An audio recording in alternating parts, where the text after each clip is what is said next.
Current, electricity, विद्युत धारा, Hindi medium, ये अगला वीडियो है। इसमें देखिए पीछे वाले वीडियो में हमने ड्रिफ्ट वेलोसिटी के लिए फॉर्मूला बनाया था और हमने ये समझा था कि ड्रिफ्ट वेलोसिटी किन किन कारणों से बदलती है, और उसमें मैंने आपको ये फार्मूला बना कर बताया था। फिर मैंने आपको ये इसके अगर दो ड्रिफ्ट वेलोसिटी, दो अपवाह वेग की तुलना करेंगे तो ये सूत्र मैंने आपको एक तुलना के लिए बनाया था। इसके बाद हम चलते हैं ओम्स लॉ, और ओम्स लॉ या ओम के नियम के आधार पर अगर हम देखें तो हम बनाते हैं प्रतिरोध का सूत्र। प्रतिरोध का सूत्र, प्रतिरोधकता का सूत्र, चालकता का सूत्र, यानी प्रतिरोध रेजिस्टेंस, रेजिस्टेंस को उल्टा कर दे तो क्या बनती है, चालकता। ठीक, तो अब हम शुरू करते हैं ओम का नियम। ओम का नियम मतलब ओम का नियम क्या है, उसके अनुसार चलें अगर, है ना।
इस वीडियो को शुरू करने से पहले मैं आपको एक बात याद दिलाऊं कि इस वीडियो के नीचे फुल कोर्स के लिए, संपूर्ण पाठ्यक्रम के लिए 4 तरह के लिंक हैं।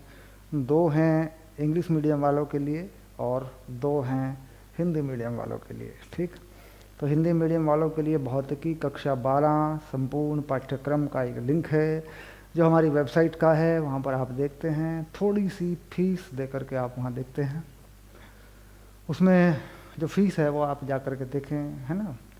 तो वहाँ जा कर के आप एनरोल करें, हिस्सेदारी करें, अपना सहयोग दिखाएं, बताएं हमें। तो YouTube पे आप वीडियो देखते हैं तो वो आप फ्री में देखते हैं, YouTube पे वीडियो आप फ्री में देखते हैं, लेकिन उसके साथ में नोट्स हैं, असाइनमेंट हैं, है ना, वो सारी चीज़ें होती हैं। और जो पूरा कोर्स होता है आपका वो एक वेबसाइट पर हमने लगा दिया है। इंग्लिश मीडियम वालों का मैंने पिछले साल ही लगा दिया था, बहुत ही अच्छी रिपोर्ट है उसकी। इस बार मैंने हिंदी मीडियम वाले कोर्स भी लगा दिए हैं। ठीक है, तो यहाँ बात करते हैं ओम का नियम।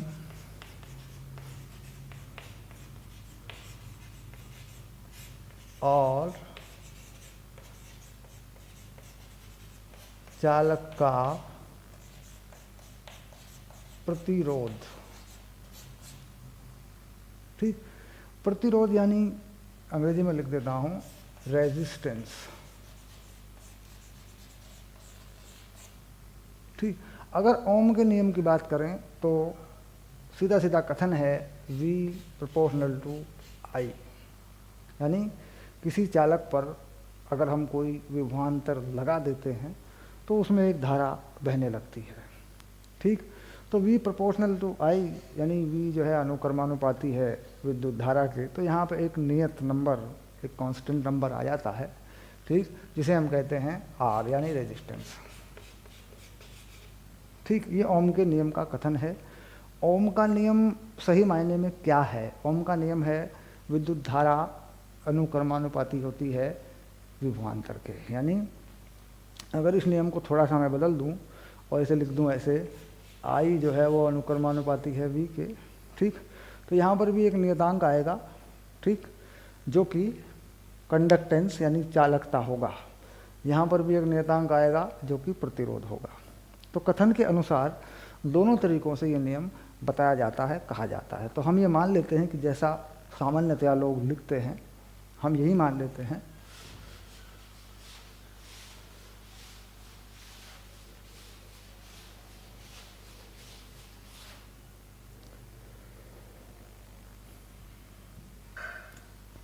अब यहाँ से अगर मैं किसी चालक की बात करूँ, एक चालक की कल्पना कर लूँ, मान लीजिए मैं कोई छोटा सा चालक मान लूँ, बेलनाकार चालक मान लूँ कोई, इस तरीके से जैसा कि हम अपने सूत्रों में बनाते रहते हैं, और इस पे कोई विभवांतर लगा दूँ मैं ऐसे, ठीक।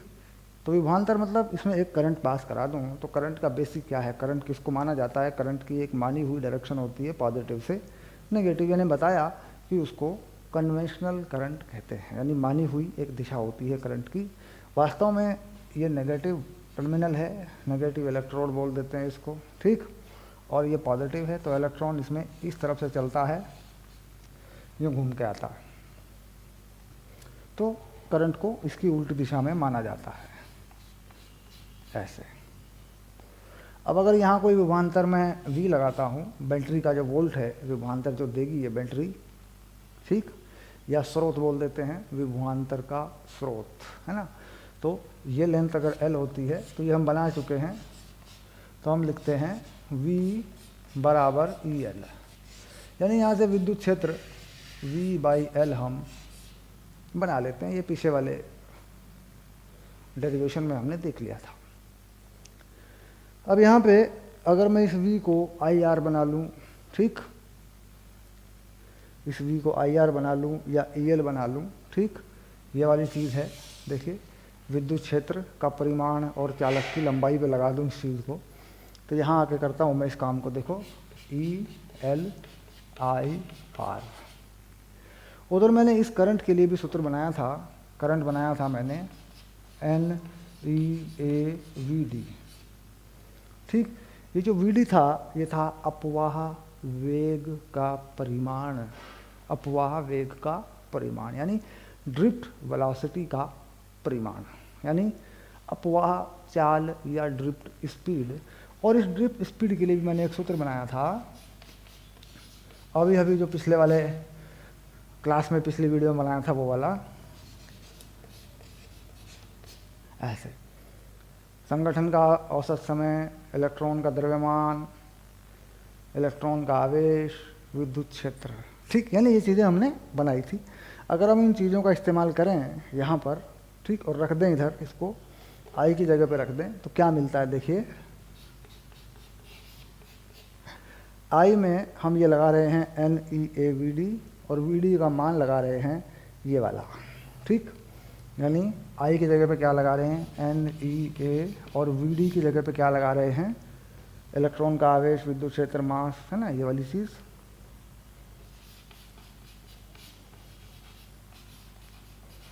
ऐसे।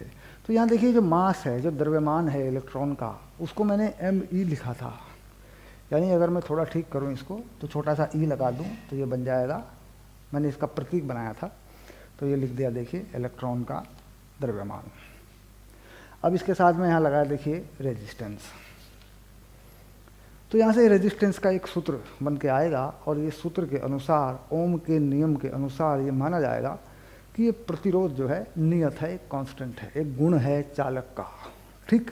अब इसके बाद अगर इस R का मान निकालें, तो इस L को हटा लेंगे। देखिए इस M को इधर ले आएंगे, MEL इलेक्ट्रॉन का द्रव्यमान, ME नहीं बल्कि M लिख सकते हैं आप इसको, NE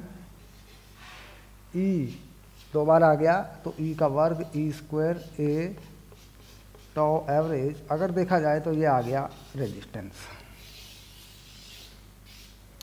ठीक। तो इसको ठीक करके लिखें तो ऐसे लिख सकते हैं, प्रतिरोध जो है इलेक्ट्रॉन का द्रव्यमान NE²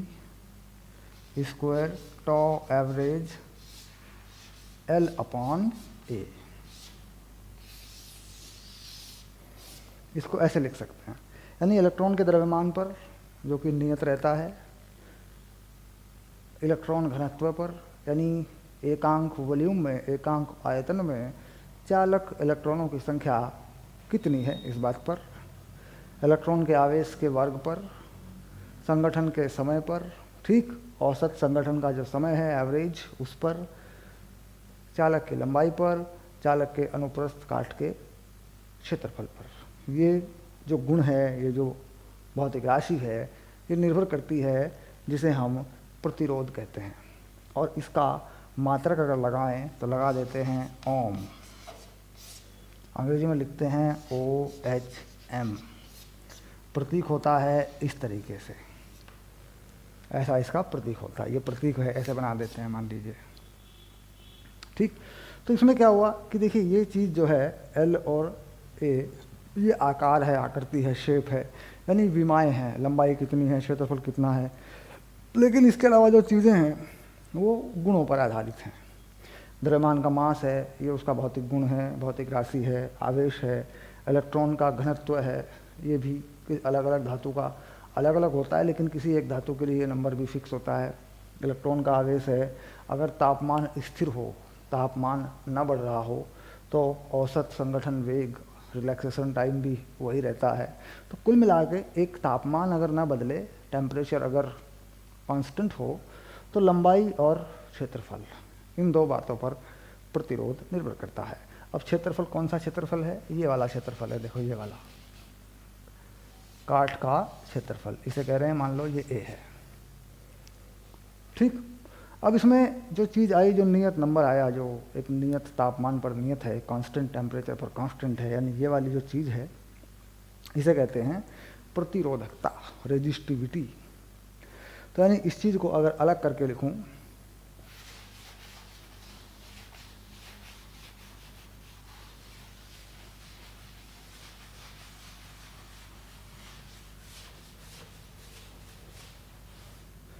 यहाँ बना दूं, मान लीजिए जहाँ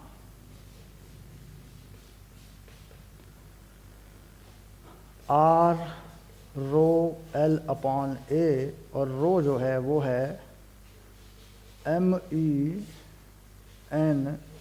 स्क्वायर टाउ एवरेज, है ना, इसे कहते हैं प्रतिरोधकता।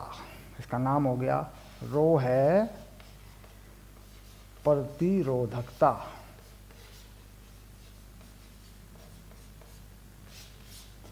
जहाँ रो है प्रतिरोधकता, ठीक।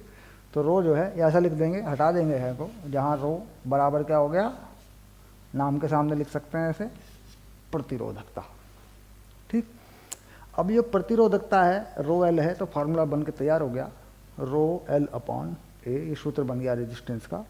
इसमें जो प्रतिरोधकता है, अगर उसमें कोई बदलने वाली चीज़ है तो वो क्या है, देखिए प्रतिरोधकता में बदलने वाली चीज़ क्या है, रो ये है व्युत्क्रमानुपाती संगठन का समय। ये सब समझने वाली बात है कि ये इस संगठन के समय पर, यानी इलेक्ट्रॉन की दो टक्करों के बीच के औसत समय पर ये निर्भर करता है। अब ये संगठन का समय जो है तापमान बढ़ाने पर घट जाता है, टक्करें जल्दी जल्दी होने लगती हैं, यानी तापमान बढ़ाने पर, तापमान बढ़ाने पर, किसका तापमान बढ़ाने पर, चालक का तापमान बढ़ाने पर, ठीक, रो बढ़ता है, क्योंकि टाउ एवरेज घटता है। संगठन का जो समय है वो घटता है, टक्करों का समय घटता है, क्योंकि तापमान बढ़ाने पर इलेक्ट्रॉनों को ऊर्जा और मिल जाती है, वो थोड़ा और तेज चलने लगते हैं, टक्करें जल्दी जल्दी होने लगती हैं, समय घट जाता है, ठीक। इससे क्या होता है, प्रतिरोधकता बढ़ती है। प्रतिरोधकता बढ़ जाने पर प्रतिरोध बढ़ जाता है, यानी तापमान बढ़ाने पर प्रतिरोध बढ़ जाता है, ठीक। तो चालक का तापमान बढ़ाने पर प्रतिरोध क्यों बढ़ जाता है, अगर ये बात आ जाए किसी चालक का तापमान बढ़ाने पर प्रतिरोध क्यों बढ़ जाता है, तो इसका सीधा सीधा जवाब होता है कि उसकी प्रतिरोधकता बढ़ जाती है। प्रतिरोधकता क्यों बढ़ जाती है, क्योंकि प्रतिरोधकता व्युत्क्रमणवादी होती है इलेक्ट्रॉन के संगठन के समय के, और तापमान बढ़ाने पर इलेक्ट्रॉनों को अधिक ऊर्जा प्राप्त हो जाती है, जिससे उनके संगठन का समय घट जाता है, जिसके कारण प्रतिरोधकता बढ़ जाती है और प्रतिरोध भी बढ़ जाता है। ये बिल्कुल सरल सी भाषा है, इस तरीके से इसको लिख सकते हैं, अपने तरीके से भाषा बना सकते हैं। जो यहाँ पर लिखा गया है इसको देखकर आप अपनी एक सरल सी भाषा बना सकते हैं। ठीक है।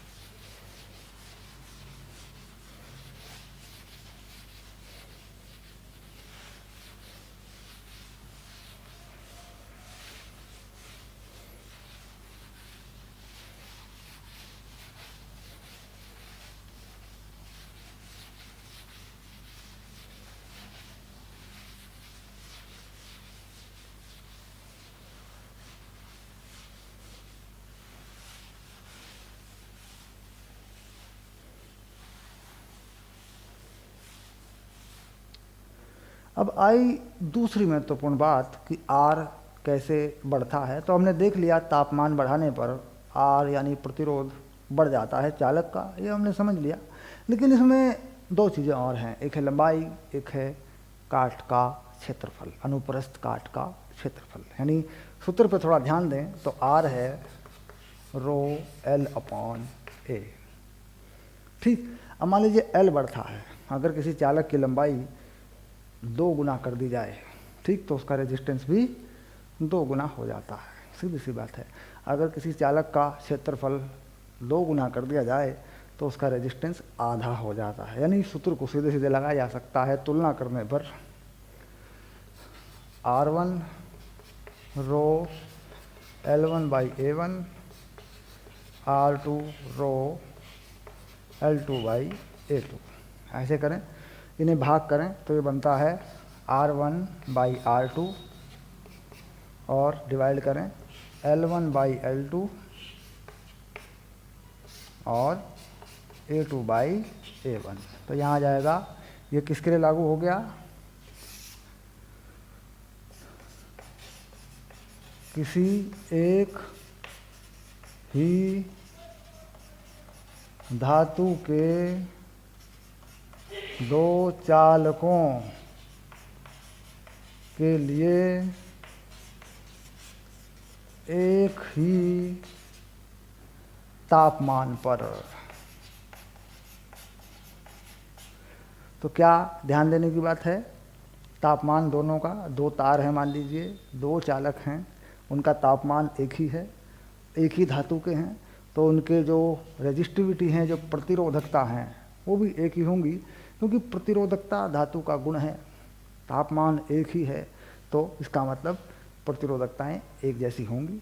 तो उस केस में ये सूत्र हमारा लागू हो जाता है, यानी ये फाइनल हो जाता है, R1 बाई R2 बराबर L1 बाई L2 और A2 बाई A1। ठीक, अगर तुलना करेंगे तो। ठीक। अब बात आती है कि हमने लंबाई बढ़ाई या क्षेत्रफल बढ़ाया किसी तार का, ठीक, ये तो सामान्य है, हमने सामान्य तरीके से बढ़ा दिया। एक लंबाई थी 1 मीटर, लंबाई कर दी 2 मीटर, लंबाई कर दी 4 मीटर, तो ये हो जाएगा, ये लगा देंगे आप, कोई दिक्कत नहीं है।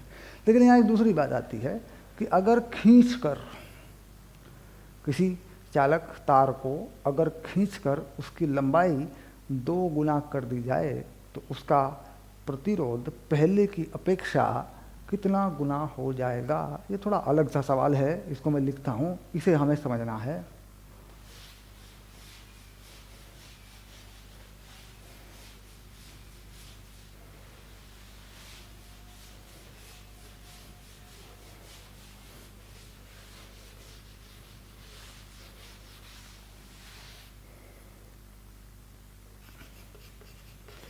यदि किसी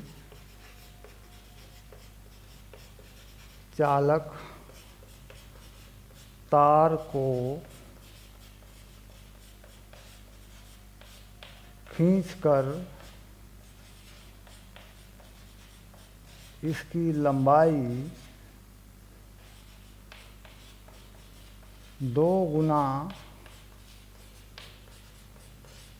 कर दी जाए तो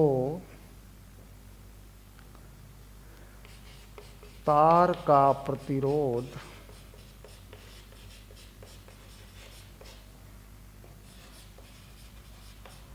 पहले की अपेक्षा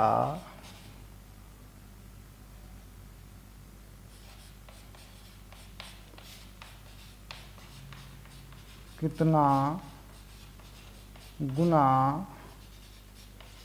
हो जाएगा। तो देखिए ये मैंने एक उदाहरण लिख दिया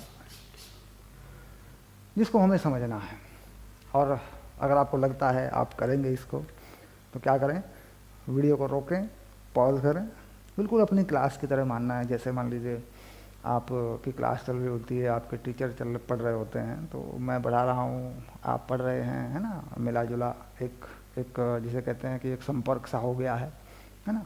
सर पढ़ा रहे हैं, हम पढ़ रहे हैं, नॉर्मल सी बात है। तो जैसे क्लास में टीचर क्वेश्चन दे देते हैं, सवाल दे देते हैं कि सर चलो चलो तुम करो, बैठो बच्चों, जैसे हम दे देते हैं क्लास में, तो वही बात है। तो क्या करें, वीडियो को पॉज कर लें, रोक लें और इसे करके देख लें। खैर हल करते हैं, इसका बना के देखते हैं, उदाहरण है ये। ठीक, तो देखिए किसी चालक तार का मतलब है कि चालक तार एक ही है, यानी उसे खींचा गया है। अगर खींचा गया है तो उसका जो द्रव्यमान है, उसका जो मास है या उसका जो आयतन है वो उतना ही रहेगा। हम जानते हैं कि जो घनत्व है, डेंसिटी है, वो नियत रहती है, किसी भी मटेरियल के लिए कांस्टेंट डेंसिटी रहती है। तो इसका मतलब सीधा सीधा हो जाता है कि उसका द्रव्यमान है वो भी वही रहेगा, उसका आयतन है वो भी रहेगा। तो यानी अगर मैं ये कहूँ कि किसी चालक तार को, ये मान लीजिए चालक तार मैंने बना लिया, अगर इसको खींच दूँ, ठीक, खींचने के बाद तो देखिए पतला हो जाएगा तार और लंबाई डबल हो जाएगी। ऐसे मान लो ये पहले है, ये बाद में है, यानी लिख दिया जाए ये खींचने से पहले है, ये खींचने के बाद है।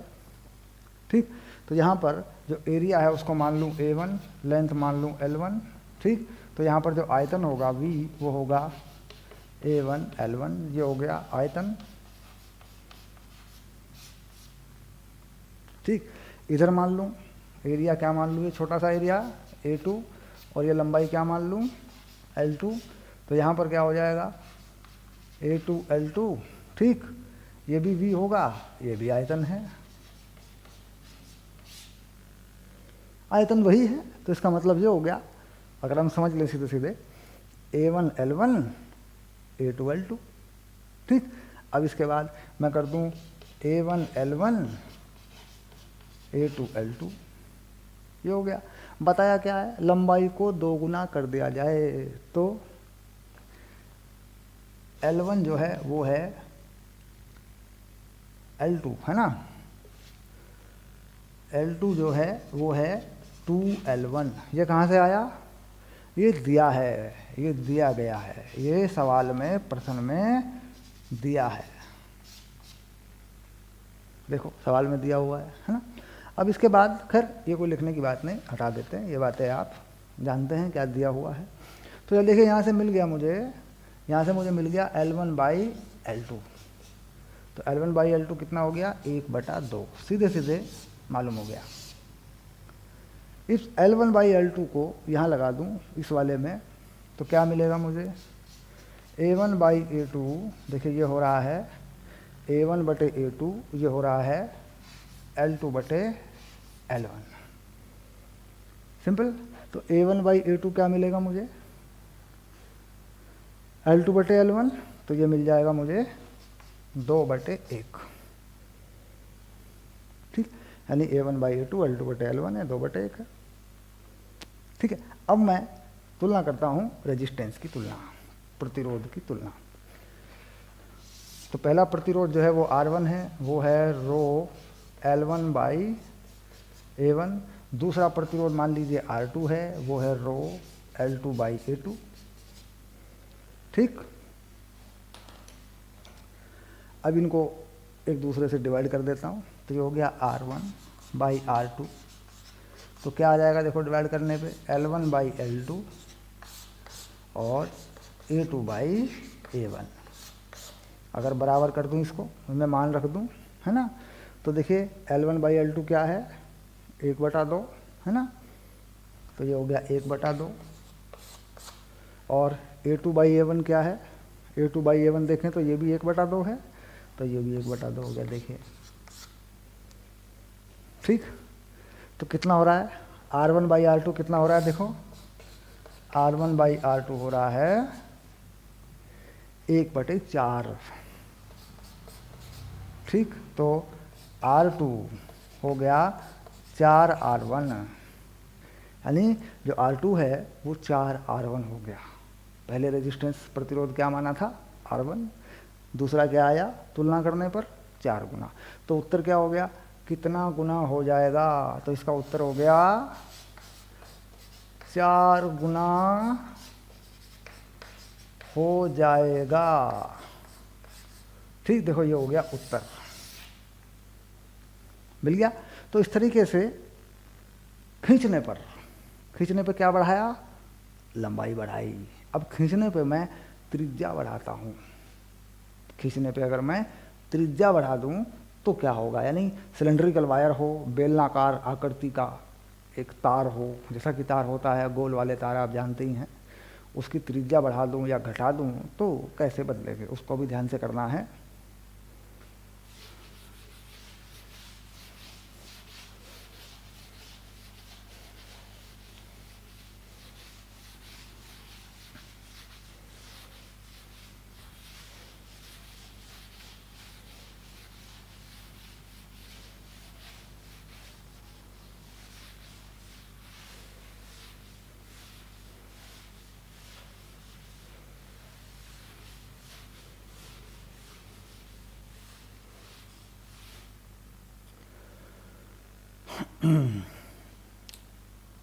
चलिए एक उदाहरण और लेते हैं। यदि किसी तार को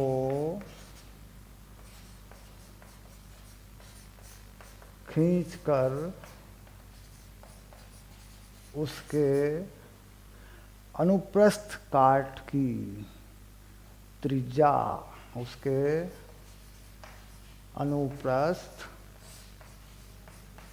काट की त्रिज्या आधी कर दी जाए, आधी कर दी जाए, है ना, तो अगर त्रिज्या को आधा कर दिया जाए तो तार का प्रतिरोध पहले की अपेक्षा कितना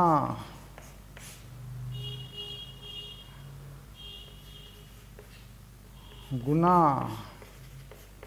हो जाएगा।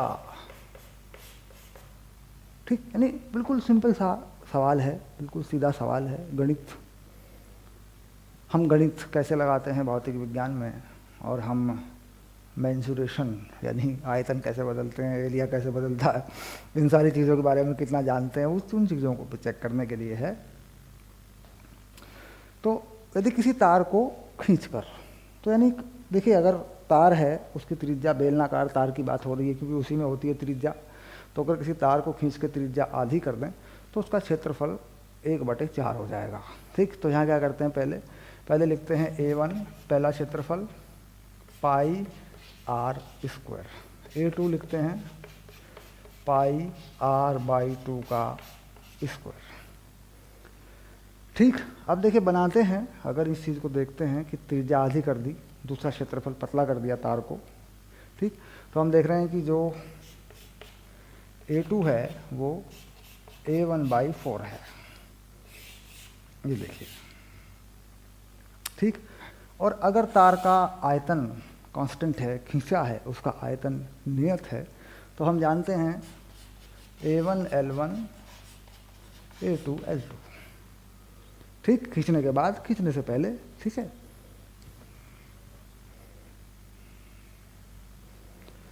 अब यहाँ पे देखिए क्या करते हैं हम लोग, हम L2 चाहते हैं, A1 तो पता लग ही गया हमें, तो A2 को लगाते हैं A1/4, तो A1 L1, A1/4 L2, तो L2 आ गया 4L1, ये भी मिल गया देखो। यानी लंबाई कितनी हो जाएगी, 4 गुना लंबाई हो जाएगी। तो प्रतिरोध कितना हो जाएगा, देखो प्रतिरोध है R1/R2, L1/L2, A2/A1। देखो ये प्रतिरोध बन रहा है, प्रतिरोध की तुलना करने के लिए जाना माना सूत्र है, अब तक तो हमें याद भी हो गया होगा ये।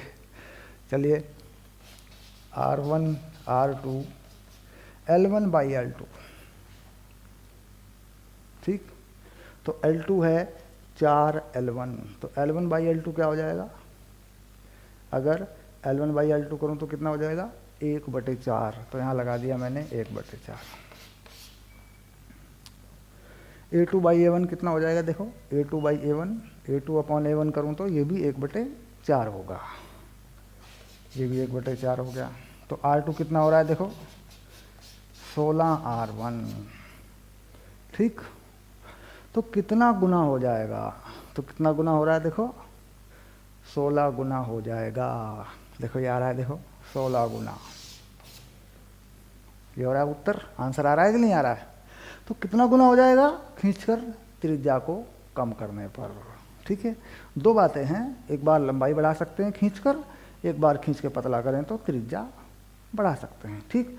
इसे कहते हैं रिकास्ट करना, यानी एक बार तार है और धातु को पिघला दिया, अगली बार उसी धातु से, उसी आयतन से दोबारा एक दूसरा तार बनाया गया जिसकी त्रिज्या पहले की आधी है, ऐसे भी कह सकते हैं, है ना। मान लीजिए कोई तार है, उस धातु को पिघला दिया, धातु को पिघला के कोई दूसरा तार बनाया जिसकी त्रिज्या पहले की आधी है, धातु तो उतनी है, आयतन तो उतना ही है, तब भी यही लगेगा। कई बार सवाल में लिख देते हैं धातु को पिघला कर, तो हम सोचते हैं यार ये पिघला के क्या हो गया, पिघलाना कौन सी मुसीबत है। तो बात वही है कि धातु को पिघला लिया तो आयतन वही है, फिर दूसरी जो पतला कर दिया तार को, त्रिज्या बढ़ गई, त्रिज्या को कम हो गई या बढ़ गई, जो भी है, कुल मिला के त्रिज्या घटती है या बढ़ती है उसी धातु की, यानी उसी आयतन की, चाहे खींच के करें चाहे पिघला कर करें, बात यही है, होना यही है, ठीक।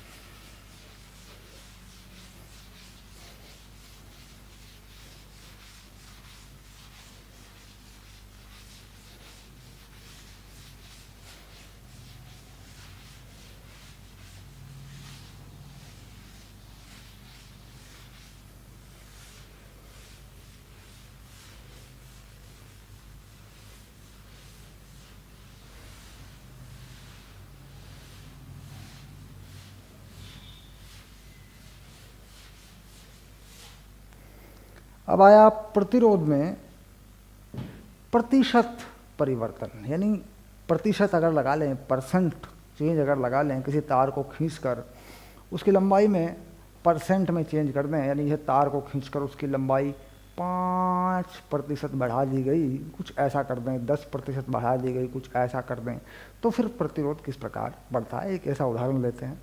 ये उदाहरण जो है बोर्ड एग्ज़ाम में, कंपटीशन में, छोटे मोटे परीक्षाओं में, है ना, जैसे नीट वगैरह के हल्के फुल्के एग्ज़ाम, उसमें 1 मिनट में होने वाले सवाल आते हैं, तो उनमें ये चीज़ें आती रहती हैं, परसेंट निकालना हमें आना चाहिए। ओके, चलिए लिखते हैं उदाहरण। यदि किसी तार की लंबाई खींचकर 10% बढ़ा दी जाए तो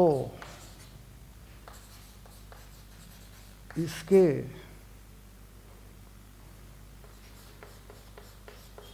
प्रतिरोध में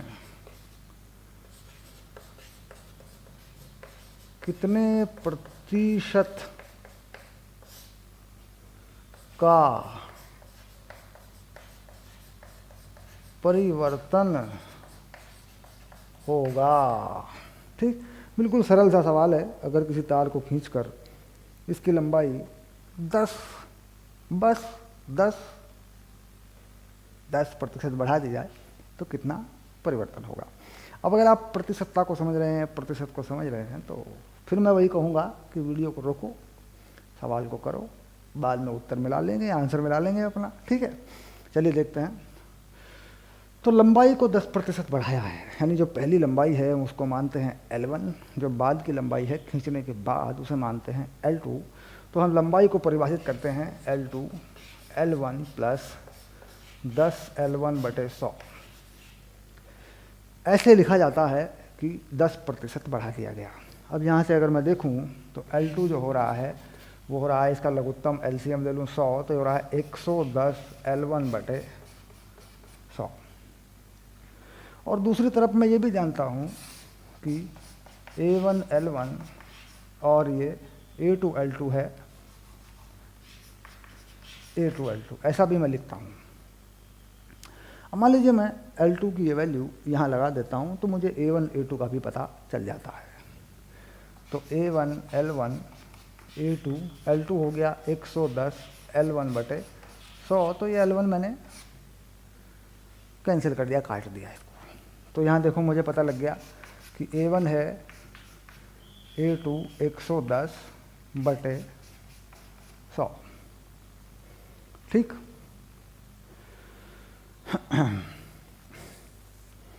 अब मुझे A1 A2 भी पता लग गए और L1 L2 भी पता लग गए। अब मैं क्या करता हूँ, अब मैं तीसरी बात पे आता हूँ, R1/R2 मैं कहता हूँ L1/L2 A2/A1। ये मैंने एक याद कर रखा है, खींच के या रिकास्ट करके पिघला के, है ना, ये मैंने बना रखा है। ठीक, अब R1/R2 L1/L2 देखिए यहाँ से पता करेंगे L1/L2। देखो L1/L2 कितना आ रहा है, पक्का कर लें 100/110। ये आ रहा है L1/L2। चलो वहाँ लेके चलते हैं इसको, 100/110। अब आ रहा A2/A1। A2/A1 क्या आ रहा है, देखो ये भी यही आ रहा है A2/A1। ये कितना आ रहा है 100/110। ठीक, लगा देते हैं इसको भी, ये आ गया। ठीक, तो यहाँ तक तो साफ साफ दिख रहा है, बिल्कुल सीधी सी बात है, इसमें तो कोई बात ही नहीं है।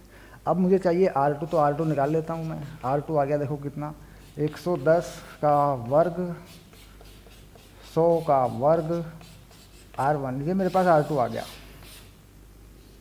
ठीक, 110 का वर्ग, ठीक से लिख देते हैं इस वर्ग को ना, ऐसे, ये आ गया देखो।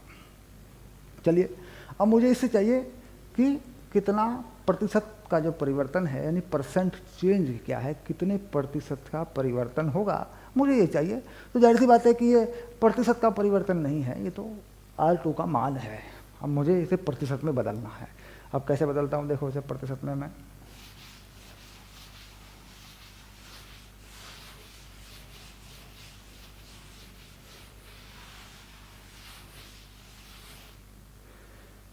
परिवर्तन निकालता हूँ। पहले परिवर्तन है R2 माइनस R1, इसे R1 से भाग करता हूँ, 100 से गुणा करता हूँ, तो ये है R1 का प्रतिशत परिवर्तन। ये देखो बात समझ में आ गई होगी, ये है delta R/R into 100, delta R/R into 100। अगर छोटे में लिखूँ इसे तो क्या है, ये है डेल्टा R/R इंटू 100। इसे कहते हैं परसेंट चेंज, प्रतिशत परिवर्तन। सिंपल सी बात है। तो आप देख रहे होंगे डेल्टा R/R इंटू 100। फिर आगे बढ़ा देते हैं, R2 R1 है ना, देखो यहाँ लिखते हैं R2 की वैल्यू। तो इस वैल्यू को यहाँ डाल दूँ तो क्या बनेगा, 110 का वर्ग बटे 100 का स्क्वायर 1 R1 कट जाएगा, कॉमन लेके काट देंगे, इसको कैंसिल हो जाएगा, तो ये आ गया 100 इक्वस टू R1 का परसेंट, ऐसे लिख देते हैं, R1 का परसेंट चेंज, R1 का परसेंट चेंज, है ना। तो इसमें इसे सॉल्व करते हैं तो क्या मिलेगा, 110 का स्क्वायर माइनस 100 का स्क्वायर, इस 100 को एलसीएम लेंगे तो नीचे बचेगा 100 का स्क्वायर, फिर 100 से गुणा करेंगे तो ये हो गया R का परसेंट चेंज। ठीक, अब इसे हल करेंगे। देखो इसे हल करने का सामान्य सा तरीका क्या है, इसे हल करते हैं। देखो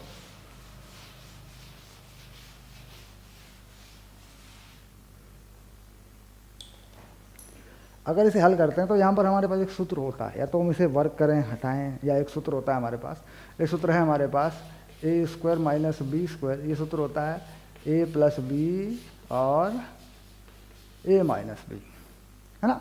इसका यूज़ कर लेंगे, इसका इस्तेमाल कर लेंगे यहाँ पे। तो कैसे करेंगे देखो, तो यानी आर का परसेंट चेंज, देखो ए स्क्वायर माइनस बी स्क्वायर, तो ये हो गया 110 प्लस 100, और एक हो गया 110 माइनस 100 बटे 100 का वर्ग, और गुना में हो गया 100, ये वाला 100। तो इस 100 से एक वर्ग काट देंगे ऐसे, सिंपल। तो क्या आ रहा है फिर हल करके देखें तो, ये आ गया 210 और ये आ गया 10, ठीक। और नीचे क्या आ रहा है, नीचे आ रहा है सिर्फ 100, तो इस 100 से ये 2 जीरो खत्म कर देंगे, तो ये आ गया 21%। ओके, ठीक से लिखते हैं 21%। तो ये हो गया हमारा उत्तर।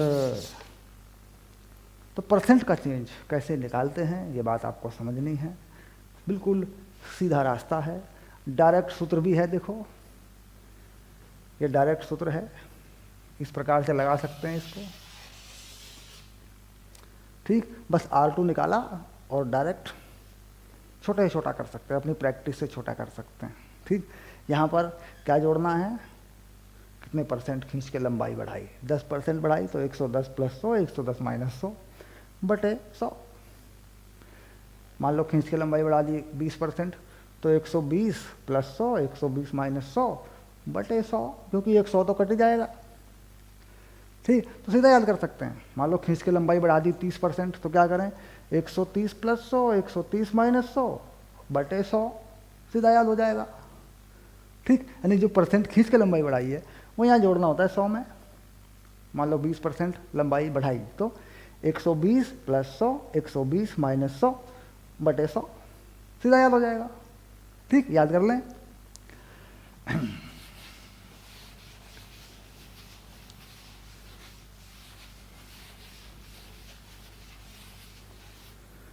इस वीडियो में हमने ध्यान दिया, हमने समझा कि प्रतिरोध का सूत्र कैसे बनता है, वो किन बातों पर निर्भर करता है, और कैसे कैसे वो प्रतिरोध को हम बदल सकते हैं। तापमान बढ़ाकर कैसे बदल सकते हैं, लंबाई बढ़ाकर कैसे बदल सकते हैं, खींचकर कैसे बदल सकते हैं, त्रिज्या को कम ज़्यादा करके कैसे बदल सकते हैं, लंबाई में प्रतिशत परिवर्तन करके खींच के कैसे बदल सकते हैं, है ना, खींचने वाली बात, या सीधे बढ़ा दें तो वो भी आसानी से निकल जाएगा, ठीक है।